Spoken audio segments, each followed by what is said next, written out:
What is a real man? Is it how much he makes, how much he lifts, how silent he stays, how aggressive he can be? Culture keeps redefining masculinity, but tonight we don't ask culture, we ask scripture. Let's read it slowly. The word from 1 Corinthians 16:13 to 14. Be watchful, stand firm in the faith, act like men, be strong. Let all that you do be done in love. 5 commands. This is God's definition of a real man.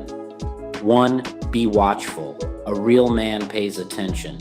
Years ago, I saw something that stuck with me. A man I knew worked nonstop, good provider, hard worker, everyone respected him, but he wasn't watching. He didn't notice his wife slowly withdrawing. He didn't notice his kids getting quieter around him. He didn't notice how often he chose stress over presence. One day he said, I didn't see it coming, but it had been coming for years. He wasn't watchful. Real men don't just guard money, they guard hearts. They watch their temper, they watch their habits, they watch their homes, because drift is quiet.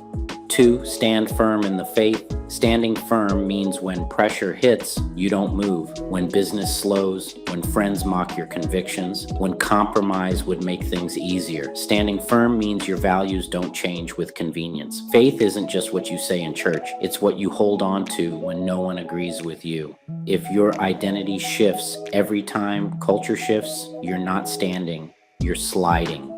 3. Act like men. The original phrase means be courageous, take responsibility, step up. Real men don't blame their past forever. They don't blame their spouse. They don't blame the economy. They don't blame everyone else for their temper. They own. And ownership is heavy, but it's powerful. 4. Be strong. Strength here isn't about intimidation, it's inner control. Let me tell you something. I've seen men who could command a room but couldn't control their anger at home. That's not strength, that's fragility in disguise. Real strength is when you're provoked and you choose restraint.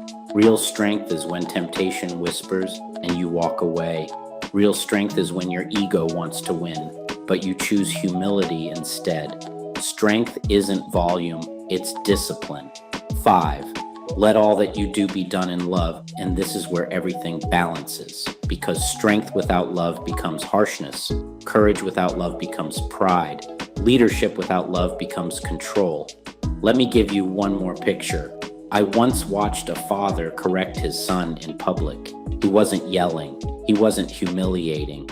He knelt down. He spoke calmly. He corrected firmly. Then he hugged him. That's strength in love. Authority without insecurity, correction without cruelty. That's biblical manhood, daily application.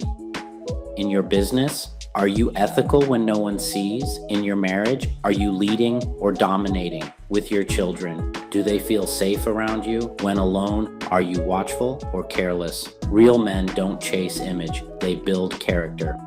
Conviction. Some men are strong but not loving. Some are loving but not firm. Some are courageous publicly but passive privately. This verse calls for balance, watchful, firm, courageous, strong, loving. If one is missing, the structure collapses.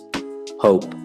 The good news? You don't have to be perfect. You just have to be willing. Willing to grow, willing to apologize, willing to lead differently, willing to let God refine your strength. God isn't looking for flawless men. He's looking for faithful ones. Remember this, a real man is not the loudest voice in the room. He's the most anchored, not the most feared, the most faithful, not the most dominant, but the most disciplined. Be watchful, stand firm in the faith, act like men, be strong. Let all that you do be done in love. That's manhood.